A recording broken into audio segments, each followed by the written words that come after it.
Good morning everyone. Tara, kapwa ko Filipino, magbasa na tayo ng ating sariling history book. History of the Filipino People by Agoncillo and Guerrero. Today is 12 March 2023. History of the Filipino People Part 6, The Third Republic. Topic number 25, The HUKBALAHAP Movement. Nandito na tayo sa paragraph, The Breakdown of Amnesty. Basa. The Breakdown of Amnesty. Tarok entered Manila somewhat like Julius Caesar entering Rome after the Gallic Wars. He was mobbed by admirers and congressmen and senators who happily posed with him in pictures taken by news photographers. He resumed his seat in the lower house and collected his 3 years back salaries. Meanwhile, on August 12, President Guerrero ordered the Philippine Constabulary to disarm the abusive and hated civilian guards in order to facilitate the presentation of arms by the members of the HUKBALAHAP and the PKM. Registration stations were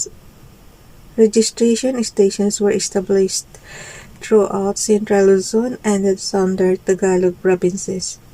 At the end of the 50-day period, a total of 3,820 hooks had already registered. Of this number, 3,788 were without arms.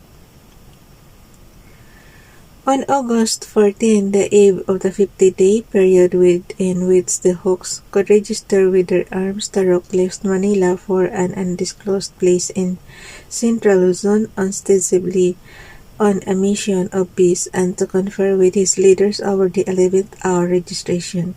3 hours after the 50-day period, the first clash between the 507th MP Company and a band of 50 hooks occurred at the barrio of Cabanatuan.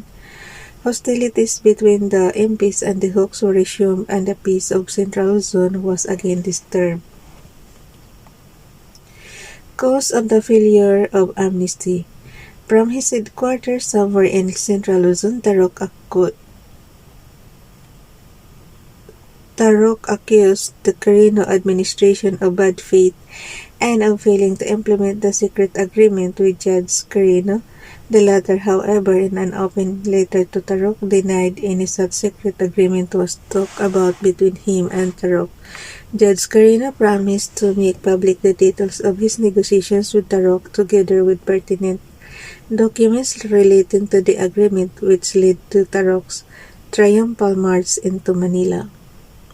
The secret agreement, according to Tarok, consisted in number 1, scrapping of the Gold Trade Act, number 2, no resumption of trade with Japan, number 3, division of large estates for distribution to the tenants, number 4, release of all Huk prisoners, number 5, industrialization, and number 6, no military bases agreement with the United States. Judge Guerrero denied these items were ever discussed during his long negotiations with Tarok. When after several weeks Judge Guerrero failed to make good his promise, Tarok released to the press the details of the negotiations together with photostatic copies of the documents in which appeared the items mentioned by Tarok and in which his and Judge Guerrero's initials appeared. Documentary evidence therefore favored Tarok's contention, namely that the 6 items mentioned above were discussed during the negotiations between him and Judge Guerrero prior to the proclamation of general amnesty. However, there is so far no evidence that Judge Guerrero promised to have them implemented.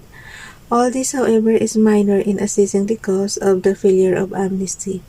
What really caused the breakdown of the amnesty and the subsequent return of Tarok to the fold was, according to the peasant leader, the failure of the government authorities to issue certifications to the individual hooks to the effect that they could, after presenting their arms, continue to hold on to their weapons. This meant that after presenting their arms, the hooks would be given permits on the spot to possess them. On the other hand, Judge Guerrero, in representation of his brother, believed that the return of the firearms to the Huks was to have been in accordance with the law governing possession of firearms. Tarok repudiated Judge Guerrero's contention for its acceptance would have meant that the Huks would have to wait long before receiving it at all, the necessary permits for possessing firearms. In the meanwhile, Sutarok suspected the minions of the reactionary landlords and the MPs would bear down upon the unarmed peasants and massacre them at will. This Tarok did not want to happen. Tarok therefore suspected, rightly or wrongly, that the Guerrero administration was acting in bad faith when it refused to give the peasants on the spot permits for possessing firearms, which they needed badly for their self-defense. It was this issue more than any other napunit. Sayang. Pagka, ko napunit. Marupok na kasi ito. Matagal na kasi itong libro na ito.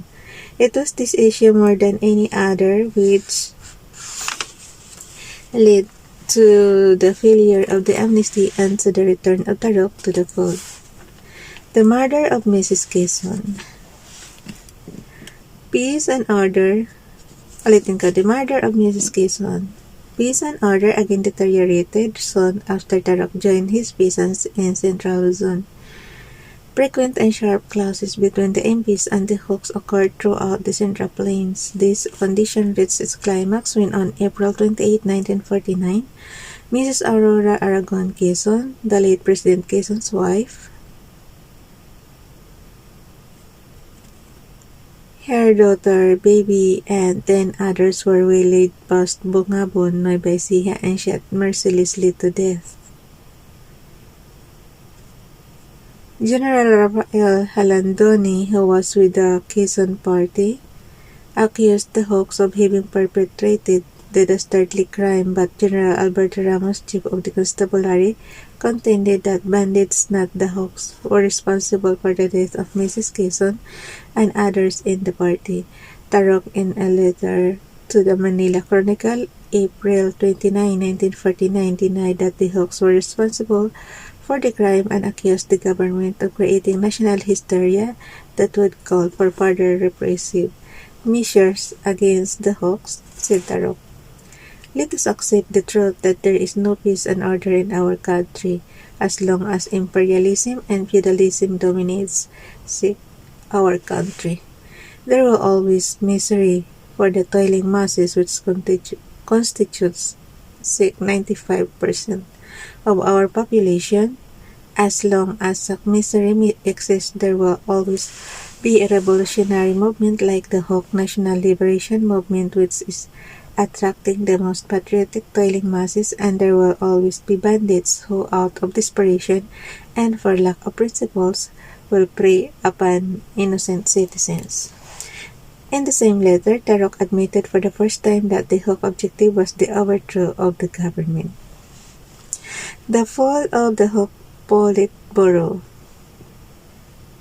The unified and widespread Huk movement posed a real danger to the government. Rumors circulated in Manila that the Huks could take the city anytime they wanted and that it would not be long before the Manila populace would wake up one morning to find Malacanang in the hands of the Huks. Strict security measures were then taken by the government to forestall any such Huk movement. Searches were made in domiciles of suspected Huks, and liberal intellectuals. Arbitrary arrests were made and suspects were taken to Camp Morphy and they're punished bodily. Meanwhile, Secretary of National Defense Ramon Magsaysay adopted a policy of attraction in order to win over the dissidents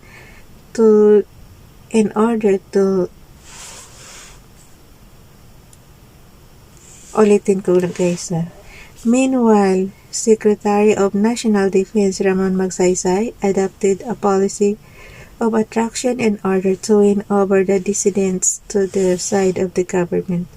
President Guerrero, in his desire to re-establish peace and order, backed up his defense secretary and gave him the necessary funds to carry out the administration program of rehabilitating the surrendered Huks.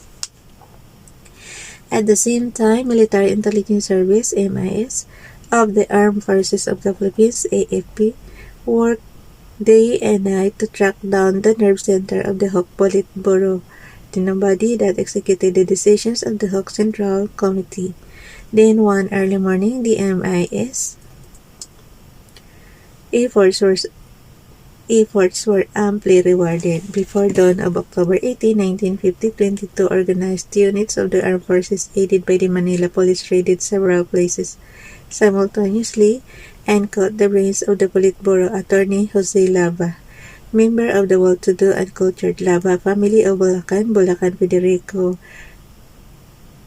Cultured Lava family of Bulacan. Federico Bautista, Samuel J. Rodriguez, a former newspaperman, Salome Cruz, Ramon Espiritu, Angel Baking, and others. Important documents were taken and used as evidence in court. The Politburo members were charged with rebellion, complex with murder, and arson. The Manila Court of First Instance, then presided by Judge Oscar Castillo, sentenced them to life imprisonment. The case led to a division in the legal circles, some lawyers believing that there was no such thing as rebellion complex with murder and arson, for the penal code does not mention such crime. Others, on the other hand, believed there was such a crime. In 1954, the Supreme Court, in deciding the case of labor leader Amado V. Hernandez, who was charged in the lower court with the same offense, ruled that there was no such crime.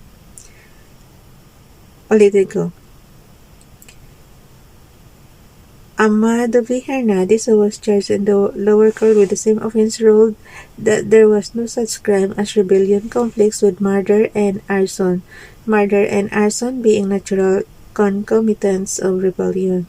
Hernandez was acquitted. Lava et al., however, have been imprisoned the last 18 years. If the Hernandez case can be taken as precedent, then the Politburo members would be set free by the Supreme Court even if they were found guilty of rebellion, since this political crime carries with it a maximum of 10 years, and the Politburo members have been in jail for the last 18 years.